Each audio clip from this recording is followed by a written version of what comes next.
Woo!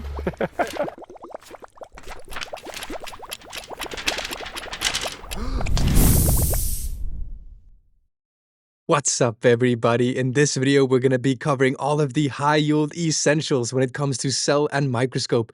Now, for your information, topic 1 on cell structure, we'll have 4 separate videos from us. This one that you're watching right now on cell and microscope, the next one on eukaryotic cells, and the one after that on prokaryotic cells, and the final teeny tiny one on viruses.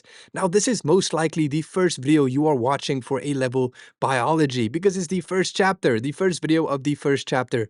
Now, we hope that Teach Me can help you across the finish line. We hope Teach Me will serve as your little parachute to help you get exactly where you want to get. So I want to suggest that you head over to teachmebio.org to get access to all of our premium resources to help you in your A-level biology journey. Now, without further ado, let's just get started with this video. My question to you is, what is the difference between a rock and the rock? And the answer is real simple. If you look close at the rock, and I mean real close, as in like microscope close, you will see something very special.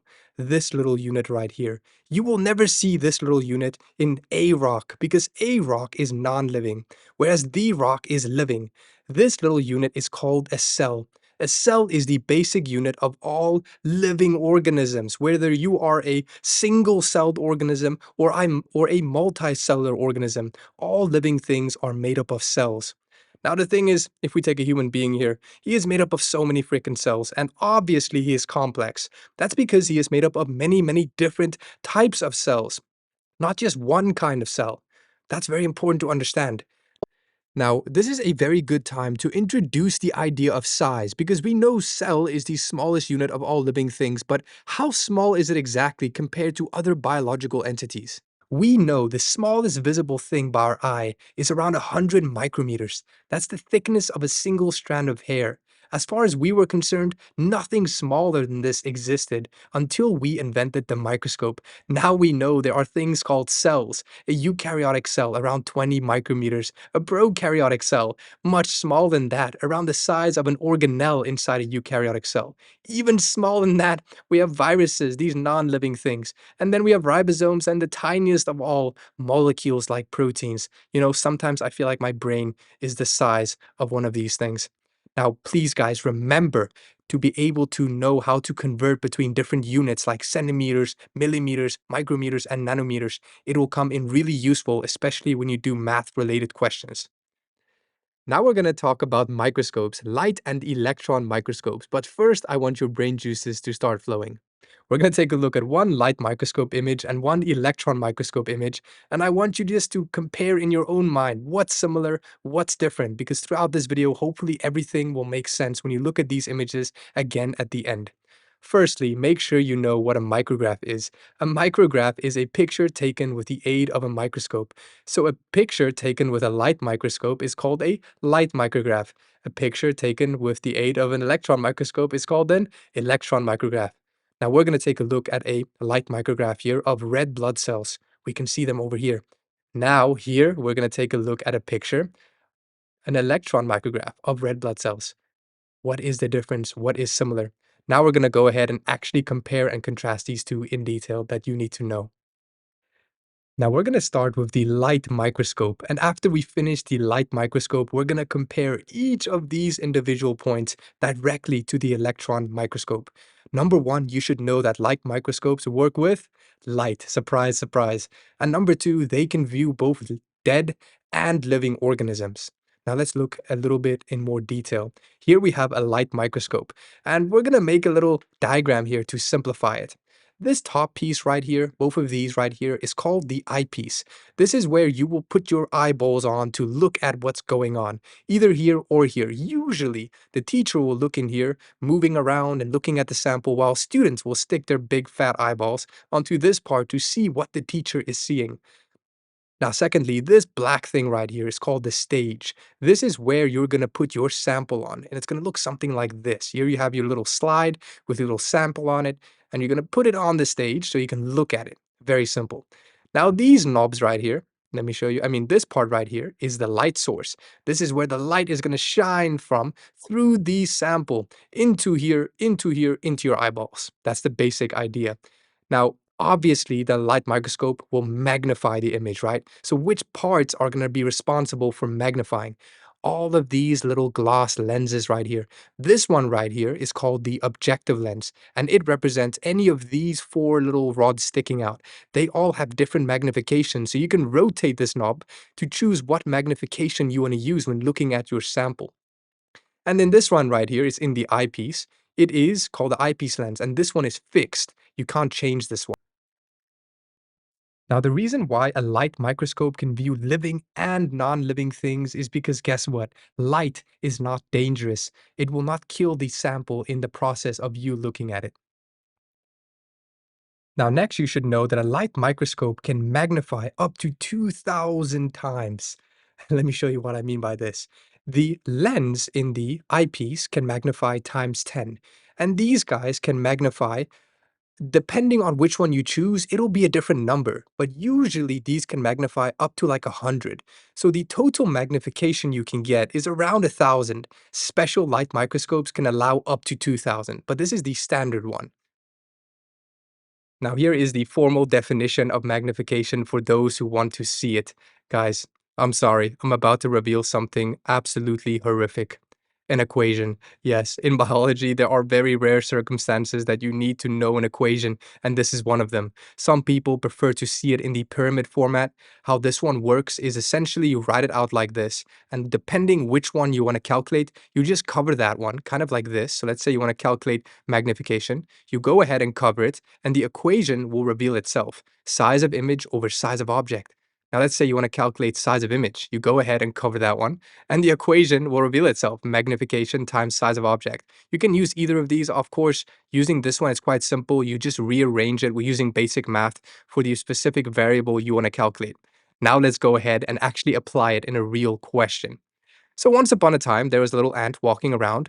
He was very, very small, and this one guy was looking at it. It was back in the day without phones, so he had to entertain himself somehow. And what he did was he measured the size of this freaking ant, like we all would, right?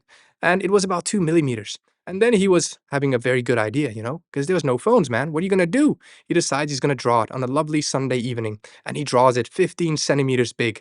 And then he asks himself the question, how much bigger did I draw this ant compared to the real ant? What's the magnification? Now, how do you calculate that? You got to use this equation.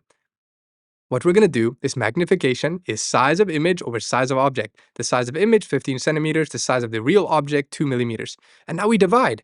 But we can't divide just yet because the units aren't matching. The top is centimeters, the bottom is millimeters. So we need to convert into the same units. Now we have 150 millimeters over 2 millimeters. Now when we divide, the answer is 75. If we did not convert the units, the answer would be 7.5. And that is completely wrong. So that's one example of a magnification question you should be able to do. Obviously, on the exam, they can ask you different variations. Sometimes they can ask you to calculate size of image or size of object. There's a ton of different ways they can ask this question. So try to do many different versions to get prepared for any kind of possibility on the exam. Next up, we're going to learn how to estimate the size of an object that you're looking at when using a light microscope. Some of these guys, this little eyepiece, some of them have a little ruler on them, and we call this little ruler an eyepiece reticle. And this is going to be so useful in you being able to measure the size of the object that you're looking at. But it's not as simple as it seems, and let me explain why. So let's say this is the specimen that you're looking at. This is the slide. We're going to go through three different spots. Okay, let's say we're going to look at this spot over here, number one. What are you going to see? When you have this kind of eyepiece with a little graticle on it, you're going to see this. You're going to see nothing because your specimen's over here, but you will also see this little eyepiece graticle. Now, I want you to know that the eyepiece reticle is unitless. So these are arbitrary units. They're not centimeters, millimeters, nanometers, micrometers. They don't represent anything just yet. Now, when we move over to spot 2 to look at our blood sample, we can use these little arbitrary units to measure the size of a red blood cell. So in this little instance here, we can say that a red blood cell is around 10 of these eyepiece reticle units. We cannot say if it's 10 micrometers, nanometers, centimeters, millimeters. We don't know yet. These units are arbitrary. So in order to figure out what 10 eyepiece radical units really means, we have to go ahead and compare it to a real ruler. So guess what? On our slide, there is an area with a teeny tiny little microscopic ruler. And if we go ahead and compare our 10 units to a real ruler, we can figure out the real size of this red blood cell. So let's go ahead to area 3 over here. On area 3, we can see both our eyepiece reticle that we've been looking at all along, and also another real ruler with real units, the stage micrometer. Take a look. This here represents 0, this here represents 0.05 millimeters. It's real units. Now we know when we looked at a red blood cell over here, it was around 10 eyepiece reticle units. So, around this big. Now we have to compare that to the real ruler. How big is that in terms of the stage micrometer? It is slightly less than 0.01 millimeters. We can estimate around 0.008 millimeters. That's around the size of a red blood cell, the true size. Now, this process of converting eyepiece radical units into real measurable units, that is called calibration, so please remember that vocab word. Now, that is it. That is how you estimate size when using a light microscope. When you look at something under a light microscope, you may notice some color, but this is not necessarily natural. It might be artificial. What do I mean by that? When you have a sample like a blood sample, if you look at it straight away, you'll notice that it's transparent. It's kind of colorless, kind of black and white maybe. So what scientists usually do to make structures stand out more clearly is they actually add a dye, something that can stain it to give it a more vibrant feel, more obviously for you to see the structures, kind of like this. Now, next, we're going to talk about resolution. A lot of students confuse resolution and magnification. No, no, no, no. They are not the same thing, and hopefully I can clarify this. Let's take a look at this image. We have two different cameras, two different imaging systems, and we are zooming into this little doggy's nose, bigger and bigger and bigger. Notice for camera one, as we zoom in, the nose is really, really clear. It is very, very high quality. We can so easily distinguish between the different parts of the dog's nose, even though we magnified the image. With camera 2, we're magnifying the image the same amount, the same magnification, but look, we cannot clearly distinguish the different parts of the dog's nose. They kind of blur together, they blend together all of the different points to look like one point. This, my friends, is what resolution is. Resolution, the simple way of saying it is clarity. This camera has higher resolution, higher clarity as we're magnifying in, whereas this one has a lower resolution. So to strictly define it, we can say that resolution is the ability of an imaging system, like a phone, like a camera, like a microscope, whatever, to distinguish between two separate points. Now, for a light microscope, its resolution is around 200 nanometers. What this means is, if you have two objects that are closer than 200 nanometers apart, the light microscope cannot see them as two separate points. It will blur them together as one object. Now, this brings us to the remaining two things. Number one, the specimen preparation for a light microscope is very straightforward. And also, you should know that light microscopes are relatively inexpensive. All right, now this brings us to electron microscope. We have to compare all of these things now with the electron microscopes. Firstly, electron microscopes do not use light. They use something else, electron beams. And because of that, they can only view non-living organisms.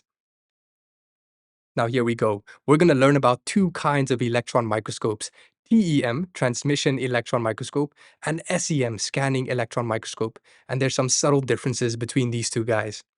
Now, firstly, I want to mention that electron beams are not visible to our eyes, and because of that, electron microscopes work a little bit different than light microscopes on a fundamental level, because our eyes cannot see those beams.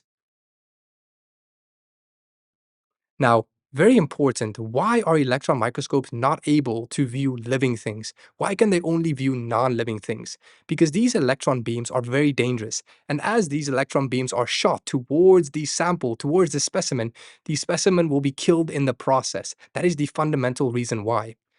Now, how does a TEM really work? Let me show you. Here we have our specimen right here. Here we have our electron source. This is where the electron beams are going to be fired from, down this direction through the specimen. And as these electron beams travel through the specimen, they will interact with the specimen, and the remaining electron beams will reach the end. We call this end the fluorescent screen.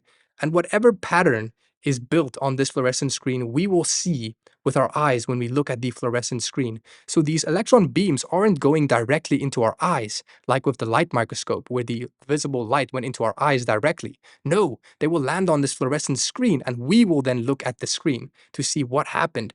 And this screen will be able to show us the two-dimensional structure of our specimen, including the internal structures, everything that was inside the cell, for example. That's very key. Remember, TEM makes two-dimensional images showing the inner structure of our cells.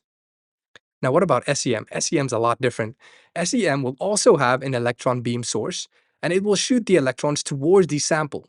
But the sample will not allow the electron beams to pass through because the electron beams being used here are a little bit different than the electron beams being used over here. So these electron beams will not pass through. They will rather reflect off in different patterns depending on what your sample looks like.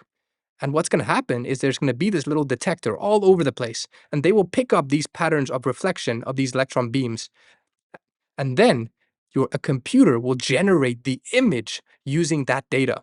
And that image of an SEM is three-dimensional. Take a look, it's much different. This is a red blood cell in 2 dimensions. This is a red blood cell in 3 dimensions. We can see the outer structure very clearly, but we cannot see the inner structure like we could for a TEM. So that's the big fundamental difference. An SEM will produce a 3-dimensional image so you can see the surface, the 3-dimensional structure, unlike the TEM. So neither is better than the other. They just do a totally different thing. Now we're going to talk about magnification and color when it comes to electron microscope. The electron microscope has a significantly higher magnification. Typically, you use it around 100,000 magnification. It can go up to 500,000, but that's with very special electron microscopes. And when it comes to color, usually there is no color. It's black and white. And you can use a specific kind of stain called a heavy metal stain, which will make the black blacker and the white whiter. Basically, it will enhance the contrast of the grayscale, but there will be no color. So if you ever see an electron microscope with color like this, then you know it was computer software generated. It was not a specific stain or a dye. Next, you should know that an electron microscope has a significantly higher resolution than a light microscope. That means an electron microscope has an even better ability than a light microscope to discern detail and clarity. In fact, its resolution is 0.2 nanometers, so much better than light microscope. So two objects that are less than 0.2 nanometers apart, only then will they not be seen as separate objects and they will blend together as one. Lastly, you guys should know that an electron microscope specimen preparation is far more complex than light microscope. And also, these guys are freakishly expensive, Elon Musk style stuff. You will never see these in your typical school. Now guys, that is it for this video. I really hope it was useful. I hope we got something into your big brains, and we will see you in the next one.